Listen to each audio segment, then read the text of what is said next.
Hello friends, welcome to your channel PK sir English classes. PK sir English classes में एक बार आपको फिर से बहुत बहुत स्वागत है आप लोगों का। दोस्तों, बहुत दिन के बाद जो है मुलाकात हुआ है यूट्यूब पर। तो लॉकडाउन खुल गया है, अब एजुकेशन का तो फ्रीडम है, लेकिन साथ में एग्ज़ाम भी सामने आ गया है। अब सवाल ये आता है कि बिहार बोर्ड 1 फरवरी 2021 को इंटरमीडिएट का एग्ज़ाम लेने वाला है, लेकिन सिलेबस में कोई कटौती नहीं किया गया है। अब सबसे बड़ी दुविधा ये आती है स्टूडेंट्स के माइंड्स में कि हम एग्जामिनेशन की तैयारी करें तो किस तरह से करें, किसको पढ़े, किसको छोड़े, कहाँ से शुरू करें, कहाँ से अंत करें। सिर्फ भागम भाग लगा हुआ है, स्टूडेंट भाग रहे हैं जितना ज़्यादा कवर हो जाए। ये मेरा अपना एक्सपीरियंस है ना। मैं बता रहा हूँ आप लोग एक काम करो, बिहार बोर्ड ने सिलेबस को कम नहीं किया, ये तो सही बात है, लेकिन जो क्वेश्चन आने वाले हैं, मेरा एक्सपेक्टेशन है जो क्वेश्चंस आपको आएंगे, एक्सपीरियंस है, 10 साल से मैं इंटरमीडिएट को पढ़ा रहा हूँ, इसमें अपने एक्सपीरियंस से बता रहा हूँ कि आप एक काम करो कि आप जो है कि 100% सिलेबस को कवर करने के पीछे मत भागो। बिहार बोर्ड ने अगर सिलेबस को कम नहीं किया है तो इसका मतलब है कुछ ना कुछ जो है कि नया होने वाला है। तो नया क्या होगा? तो नया ये होगा मेरे दोस्त कि 50% सिलेबस से 70% क्वेश्चन पूछेगी, यानी 50% सिलेबस से 70% 60% क्वेश्चन आपको 50% सिलेबस से जो 70% क्वेश्चन है, बाकी 30% क्वेश्चन आपको रेस्ट ऑफ 50% सिलेबस से रहेगा। तो मान लो कि आपको चैप्टर 12 एज एग्जांपल 12 चैप्टर है, तो आप क्या करो कि 6 चैप्टर का आप कंप्लीट जो है रिवीजन कर लो, उसको पूरा तैयार कर लो, पूरा प्रिपेयर कर लो, ताकि आप एग्जाम में एटलीस्ट 70% मार्क्स स्कोर कर सको। अब सवाल आता है कि सर 70% से ज़्यादा मुझे करना है, मैं तो 80+ चाहता हूँ, 90% मार्क्स चाहता हूँ, तो उसके लिए आप अब 30% मार्क्स आपको रिकवर करना है, और सिलेबस कितने रिकवर करना है? 50%। तो अब इसके बाद अगर ये 50% आपका तैयारी हो जा रहा है, तो उसके बाद जो है कि रेस्ट 50% बचता है, उसके लिए तब भागना शुरू कीजिए। पहले 50% सिलेबस को, 60% एटलीस्ट सिलेबस को आप कंप्लीट कर लीजिए, 40% सिलेबस को आप आराम से जाइए, टाइम बचा कर जाइए, है ना। देखिए आपके मार्क्स जो है कि 80% प्लस आ जाएंगे।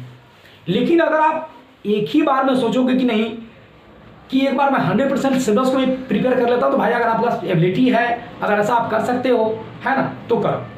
लेकिन अगर आप कैपेबल नहीं हो, आपका सिलेबस कवर नहीं हुआ, अभी तक एग्जाम सामने है, ये जो समय चल रहा है अभी, ये पढ़ने का नहीं बल्कि उसको रिविजन करने का है, रिपेयर करने का है कि कहाँ छूटा नहीं छूटा। तो जितना आपने कवर कर लिया है उतने को आप रिपेयर कर लो, आपको जो है कि 70+ मार्क्स आ जाएंगे। ठीक है, तो अब हम आते हैं मेन टॉपिक पर। चूंकि हम पढ़ाते हैं इंग्लिश, रेस्ट ऑफ सब्जेक्ट के बारे में मैं क्या बताऊं आपको, लेकिन मैंने जो बताया है वो सभी सब्जेक्ट पर लागू हो सकता है। तो मैं इंग्लिश के एज इंग्लिश के प्रोफेसर तो मैं इंग्लिश के बारे में बात करूंगा। इंग्लिश के जो अगर आप तैयारी करने जा रहे हैं तो इंग्लिश में 100 MCQ आ रहा है, आपको सोल्व कितने करने हैं? 50 करने हैं। ठीक, बुक से कितने आएंगे? तो बुक से आपको 38 दे रहा है, जो है कि ये मॉडल सेट सोल्व हुआ है 38, है ना, या 40 मार्क्स। तो बुक से 40 मार्क्स को रिकवर करना उन्हीं के लिए संभव है जो पूरे बुक्स को लाइन बाय लाइन स्टडी किए होंगे। लेकिन जो बुक्स को लाइन बाय लाइन स्टडी नहीं किए होंगे, तो खाली डेट ऑफ बर्थ याद करने से और अथर नेम याद करने से आपका जो है कि ज़्यादा से ज़्यादा 10 से 15% क्वेश्चन का रिकवरी आपका हो जाएगा, वो आप सोल्व कर सकते हैं। तो मुझे 50 क्वेश्चन सोल्व करने हैं, तो इसके लिए ग्रामेटिकल टर्म्स हमें चाहिए। तो ग्रामर में सर अब तो बड़ी प्रॉब्लम है कि सर कि ग्रामर पूरा कवर नहीं हो पाया सर, है ना। मैंने तो कोशिश की, जहाँ तक मैंने पहुँचाया स्टूडेंट को अपने क्लास में, रिकवर करवाई मैंने। लेकिन अगर आपका रिकवर नहीं है, आपका सिलेबस रिकवर नहीं हो पा रहा है, आप बर्डन नहीं लेना चाहते हो, तो आप एक काम करो, मैं कुछ पॉइंट्स आपको बता रहा हूँ, उस पॉइंट पर फोकस करो, आपका 50% जो है कि MCQ सोल्व हो जाएगा। तो पॉइंट्स क्या है? नंबर 1, आप पहले क्या करो कि आप जो है कि पहले टेंस से आप रिकवरी कर लो।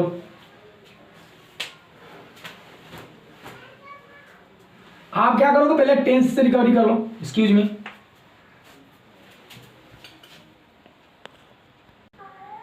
ओके। आप क्या करो कि 1 नंबर पहले टाइम एंड टेंस को रिकवर कर लो, टाइम एंड टेंस को रिकवर कर लो। टाइम एंड टेंस के रिकवर करोगे तो कम से कम 3 से 4 मार्क्स आपको यहाँ से मिल जाएंगे। टाइम एंड टेंस में इंपॉर्टेंट है क्लू वर्ड। आप सब जानते हो कि टाइम एंड टेंस का मतलब होता है कि टेंस कंट्रोल होता है टाइम से। अगर टुडे लगा हुआ है तो प्रेजेंट में जाएगा, यस्टरडे लगा हुआ है तो पास्ट टेंस में लेगा, है ना। अगर एगो लगा है तो सिंपल पास्ट में लेगा, ठीक। अगर मान लीजिए बिफोर लगा हुआ है तो एक तरफ प्रेजेंट, एक तरफ फ्यूचर रहेगा, एक तरफ फ्यूचर तो एक तरफ पास्ट रहेगा, तो एक तरफ जो है पास्ट इंडिपेंडेंट रहेगा। तो ये मैंने पढ़ाया है, आप लोग अगर पढ़े होइएगा तो अगर टाइम एंड टेंस पढ़े होइएगा तो टाइम एंड टेंस में टाइम को कंट्रोल कीजिए और टेंस को पकड़ लीजिए। मैं एग्जांपल दे रहा हूँ, जैसे मान लीजिए यहाँ पर सी गो ब्रैकेट में दे दिया, ठीक है, जस्ट नाउ दे दिया। ऑप्शन में दे रहा है एक में गोज, बी में दे रहा है हैज गॉन।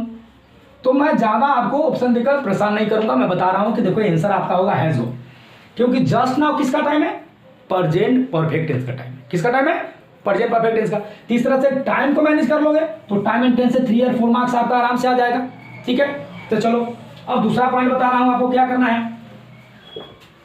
तो अब जो है कि दूसरा पॉइंट है कि आप एग्रीमेंट कर लो। एग्रीमेंट कर लो, वहां से आपको जो है 3 और 4 मार्क्स मिल जाएंगे। आपको नहीं 3 मिलेंगे तो 2 और 3 तो जरूर मिल जाएंगे आपको। तो वहां से आपको जो है 2 और 3 मार्क्स आ रहा है आपका। एग्रीमेंट में भी हम बता देते हैं कौन कौन आपको जो है पॉइंट फोकस करना है। तो एक नंबर आप ये देख लीजिए कि यदि 2 सेंटेंस एंड से जुड़ा हो और दो सब्जेक्ट एंड से जुड़ा हो और दोनों सिंगुलर हो तो उसके बाद आने वाला वर्ब जो है कि प्लूरल होगा, है ना। एक्सेप्शन ये कहता है कि यदि दो जो है कि सब्जेक्ट अगर एंड से जुड़ा हो लेकिन आर्टिकल ए एंड द का प्रयोग सिर्फ पहले के साथ हो तो सिंगुलर माना जाएगा, क्योंकि वो दोनों मिलकर एक ही व्यक्ति को इंडिकेट कर रहा है। तो वर्ब क्या होगा उसका वर्ब हो जाएगा आपका जो है कि सिंगुलर। जैसे मान लीजिए ऐसा, राम एंड श्याम, तो 1 प्लस 1 इक्वल टू क्या आ जाएगा 2। इसका मतलब यहां पर लेंगे हम क्या बोलो तो आर। लेकिन यहीं पर आप देख लीजिए एक्सेप्शन में द पोइट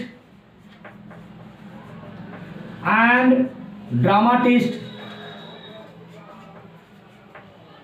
तो द पोइट ड्रामाटिस्ट, तो द कहां लगा है? सिर्फ पोइट के पहले, ड्रामाटिस्ट के पहले लगा है तो नहीं। तो इसका मतलब है कि पोइट और ड्रामाटिस्ट दोनों एक ही व्यक्ति है। तो आर्टिकल का प्रयोग अगर एक बार हो, दोनों को पहले ना हो तो वर्ब क्या हो जाएगा? सिंगुलर, तो इज लेगा। अगर हम दोनों को पहले द लगाते हैं तो वर्ब क्या ले लेगा? यहाँ पर तब आर ले लेगा। यदि दो singular subject as well as से जुड़ा हो तो उसके बाद आने वाला वर्ब सिंगुलर होगा, ठीक है। लेकिन इसका भी एक अपना एक्सेप्शन है। एक्सेप्शन क्या है? तो एक्सेप्शन ये है कि अगर एज वेल एज से, किसे? एज वेल एज से अगर दो अलग अलग नंबर वाले, अलग अलग पर्सन वाले, यानी कि मान लीजिए कि यहां पर आई हो और एज वेल एज यू हो, तो कौन सा वर्ब आएगा? तो सवाल होता है कि जब अगर दो अलग अलग नंबर, यानी देखिए यहां पर आई है, यहां पर यू है, दो अलग अलग नंबर या पर्सन वाले अगर सब्जेक्ट अगर एज वेल एज से जुड़ जाते हैं तो उसके बाद आने वाला वर्ब जो होता है वो होता है आपका कौन? जो पहला सब्जेक्ट रहता है, वर्ब हमेशा अपने प्रथम सब्जेक्ट से एग्रीमेंट करता है, तो यहां पर लग जाएगा ए, इस चीज को। तो एग्रीमेंट वाला चैप्टर हम आपको नेक्स्ट वीडियो में इसका डिस्कस कर देंगे। हम आते हैं कि अब यहां से आप 2-3 नंबर आप रिकवर कर लीजिए एग्रीमेंट से। अब एग्रीमेंट से करने के बाद आपको जो है कि मेन फोकस कहां करना है? तो मेन फोकस फ्रेंड करना है कि एक बार और आर्टिकल पर। आर्टिकल से करोगे तो आप कम से कम 2 नंबर वहां से आप जो है कलेक्ट कर ले रहे हो, 2 मार्क्स, ठीक। अब जो है कि आता है आर्टिकल, जैसे आप कर लिए, है ना।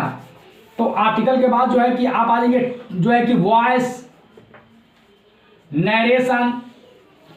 वॉइस से कम 3 नंबर, नरेशन से कम जो 3 नंबर, तो 3 3 6 2 8 3 कितना हुआ? 11 11 और 4 कितना हुआ? 15। तो आपको आराम से जो है कि आपका इतने रिकवर करने के बाद आप जो है कि आराम से 40 मार्क्स प्लस में पहुंच सकते हैं। 50 करने के लिए आपको एक और जो है कि सिलेबस को थोड़ा टाइट करना है। वो क्या है? वो है आपका प्रीपोजिशन। प्रीपोजिशन को टाइट कर लीजिए। मॉडल को टाइट कर लीजिए, मॉडल एक्सिलरी को।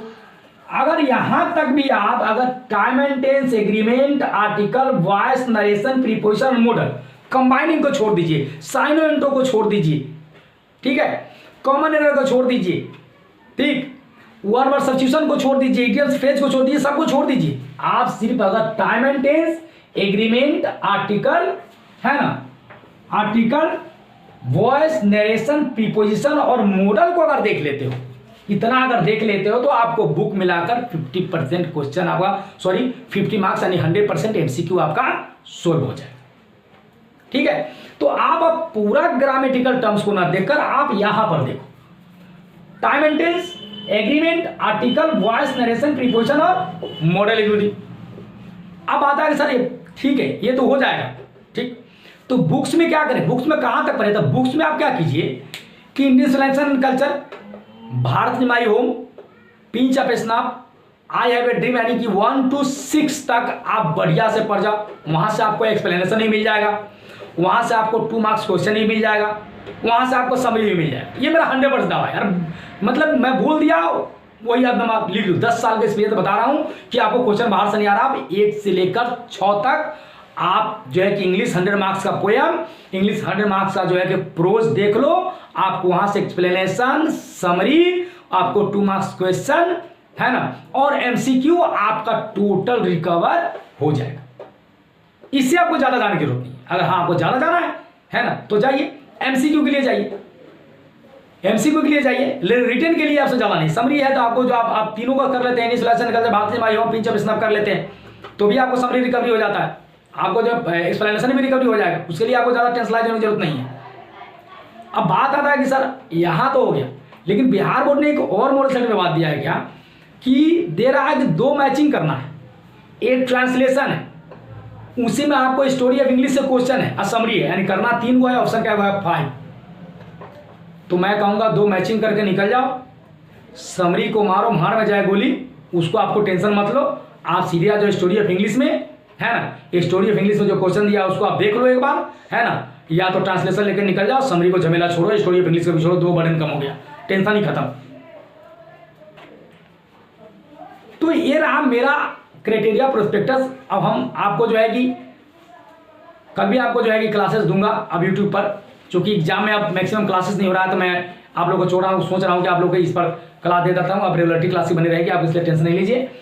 तो आप यहाँ पर आ जाइए कि अब जो है कल हम आपको टाइम एंड टेंस से कुछ एग्रीमेंट का, आर्टिकल का, मैंने प्रतिदिन आपको इस पर 10-10 टॉपिक देकर हम आपको समझा देंगे। अगर आप मेरे साथ बने रहिएगा, है ना, तो मैं आपको यहाँ से आपको 15 नंबर 15 मार्क्स आपको रिकवरी करवा सकता हूँ, अगर आप मेरे साथ बने रहिएगा तो thanks for watching, thank you very much. अगर आपको वीडियो अच्छी लगी हो, कमेंट मेरी अच्छी लगी हो, मेरे स्टेटमेंट अच्छा लगा हो, अगर आपको लगा हो नहीं सर का जो है कि बात फायदे वाली है, तो प्लीज़ लाइक करें, शेयर करें और सब्सक्राइब करें। Thank you very much.